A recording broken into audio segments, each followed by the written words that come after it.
So in the last video we showed you guys a lot about how the control stick works with dribble moves, and the control stick's also used for shooting this year. So if you hold down the left trigger, the right stick becomes a shot stick like last year.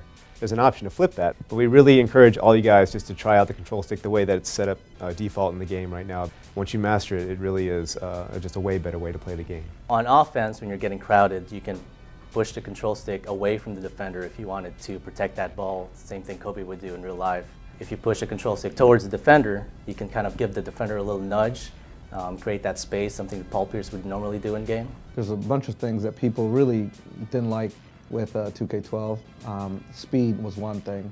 Bigger defenders guarding smaller guys really come through now, so that you definitely feel like, hey, I can break this dude down or break this defender down because I have a mismatch here. Guys move properly in the right speed, and you know, the big guys are slower, like they can't launch as fast to a lateral slide as a smaller, quicker guard. Change the mechanics around. When the dribbler changed its mechanics, we changed the mechanics in the post a little bit too to kind of mimic it. We feel like we got a lot more balance in the low post moves. So this year we kind of went back to the drawing board again, used the new dynamic shot generation technology, and retooled our physics engine to make sure that when you go up and you get hit, you see the proper collision between the offensive guy and the defensive guy. And the cool thing about it is when you get into the air or as you're landing, you'll always see something different when you attack the basket. So you'll see guys, you know, go up strong. You might get clobbered by a blocker, come down, wipe out.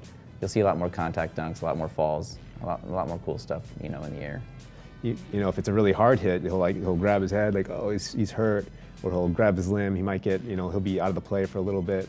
So there's all kinds of interactions and all kinds of different sequences that can play out. One of the big complaints was going on a fast break and always throwing the ball to that last defender, even though you had 3 wide open guys. And so we figured out a bunch of ways of getting bounce passes into the game. You guys are really going to enjoy the game this year. 2K13 is our best game yet. Mates with the Gasol. Oh! Call it game time and bang time.